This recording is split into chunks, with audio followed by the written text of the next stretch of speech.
सारे एटीसी, सारे TC, 3 rank. आप सब लोगों को सेकंड फेज में जाना है, क्योंकि लॉजिकली आप फर्स्ट फेज में हो, आपको सेकंड फेज में जाना है। तो सेकंड फेज में जाना है, तो क्या करना है वो समझ लो, ध्यान से सुनना। आपको पहले 2 साल इस बिजनेस में टिक के दिखाना है। क्या कर रहा है? टिक के दिखाना है। बहुत मुश्किल काम है, सुनने में बहुत आसान है। अगर मैं आपको एक लाइन में हिंदी में समझाऊं तो पहले 2 साल कुछ भी हो जाए, बहुत चैलेंजेस आएंगे, कोई भी चैलेंज आन दो, कोई प्रॉब्लम आन दो, कोई मेंटल गेम आन दो, मेरे को पहले 2 साल माय लाइफस्टाइल छोड़ना नहीं है। ये बहुत मुश्किल काम है, सुनने में बहुत आसान रहता है, पर बहुत बार मन करेगा माय लाइफस्टाइल छोड़ दूं। जो आदमी अपने माइंड को स्ट्रांग रखता है कि कुछ भी हो जाएगा, मैं पहले 2 साल माय लाइफस्टाइल छोड़ूंगा नहीं, तभी तो सेकंड फेज में पहुंचूंगा। तो सेकंड फेज में पहुंचने का लॉजिक क्या है? लॉजिक सिर्फ इतना ही है कि पहले 2 साल माय लाइफस्टाइल छोड़ना नहीं है, और ये बहुत मुश्किल काम है। तो ये 2 साल मेरे को छोड़ने के अलावा और क्या क्या कार्यक्रम करने हैं सेकंड फेज के लिए, उसके ऊपर भी आएंगे। पर पहले ये सोचो, सेकंड फेज में पहुंचना है तो पहले फर्स्ट फेज में बिजनेस छोड़ना नहीं है। तो टिक के दिखाएंगे पहले 2 साल। अब ये 2 सालों में करना क्या है उसके ऊपर हम आएंगे, पर पहले फेज तो समझ लें। तो फर्स्ट फेज, पहले 2 साल मेरे को टिकना है। अब समझ लो कोई एटीसी है, 2 साल तक एटीसी बन के, 2.5 साल में एटीसी बन के टिक गया, ये सेकंड फेज में पहुंचा। तो सेकंड फेज में जो पहुंचेंगे ये डीटीसी, जेडटीसी और ताजा एसटीसी। ताजा एसटीसी मतलब जो अभी बना है, या 30 लाख मैचिंग है, या 35 लाख मैचिंग है, या 40 लाख मैचिंग है। ये 3 रैंक। अब जरा ये 3 रैंक के लोग, और ये लोग आके बोलते हैं मेरे को कामयाब होना है, करोड़पति बनना है। 2 साल तक आप इन 100 लोगों को जरा लेंस के अंदर पूरा रखो और देखो कि ये 2 साल तक करते क्या है। तो 2 साल के बाद आपको पता चलेगा कि 2 साल के अंदर 100 में से 90 लोग छोड़ के जा चुके हैं, सिर्फ 10 लोग बचते हैं। ये रेशियो है, इतना मुश्किल है ये पहला 2 साल। तो आप लोग 90 में रहना चाहते हैं कि 10 में रहना चाहते हैं? कितने डिस्ट्रीब्यूटर ये चाहते हैं कि मेरा शुमार 10 लोगों में होना चाहिए, 90 में नहीं होना चाहिए? दिल से चाहते हो वही हाथ उठाओ डिस्ट्रीब्यूटर।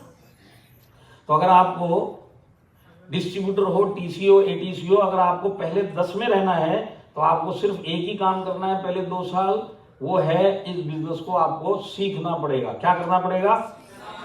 यही कार्यक्रम नहीं कर पाते 90% लोग। कुछ लोग डिस्ट्रीब्यूटर लेवल पे दिमाग चेंज नहीं कर पाते, बाहर हो जाते।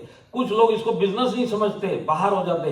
कुछ लोग ये दोनों काम कर लेते हैं, फिर टीसी बन जाते हैं। कुछ लोग सीख लेते हैं, एटीसी बन जाते हैं। पर हुआ क्या यहाँ पे? सीखने का जो कार्यक्रम है इसके ऊपर जोर नहीं दिया। ये एटीसी क्यों छोड़ के चला गया? क्योंकि इसने सीखने पे जोर नहीं दिया। तो यहां पे मेरे को सिर्फ सीखने पे जोर देना है, और यही काम 90 लोग नहीं कर पाते। आपको अगर टिकना है ना पहले 2 साल, एक तो कसम खा लो कि यहां पे गड़बड़ तो होने वाली है पहले 2 साल में, बहुत चीज मैं आपको बताऊंगा अभी। पर एक चीज समझ लो, अगर सीखोगे नहीं तो छोड़ना ही पड़ेगा। आप नहीं भी चाहोगे छोड़ना तो भी छोड़ना पड़ेगा। तो सीखने के लिए पहला 2 साल मेरा यही फोकस होना चाहिए। प्रॉब्लम क्या है कि लोग कमाने के ऊपर फोकस करते हैं बिना सीखे हुए, इसी के लिए आउट हो जाते हैं। तो मेरे को सिर्फ सीखने पे जोर देना, कमाई पे नहीं।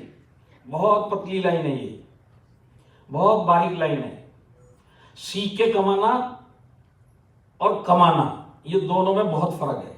आप सीखने पे जोर दो, कमाई ऑटोमेटिक होगी। पर आप बिना सीखे कमाने जाओगे, कमाई भी नहीं होगी, छोड़ के जाना पड़ेगा। हाथ खड़ा करो, डीटीसी, जेडटीसी, एसटीसी।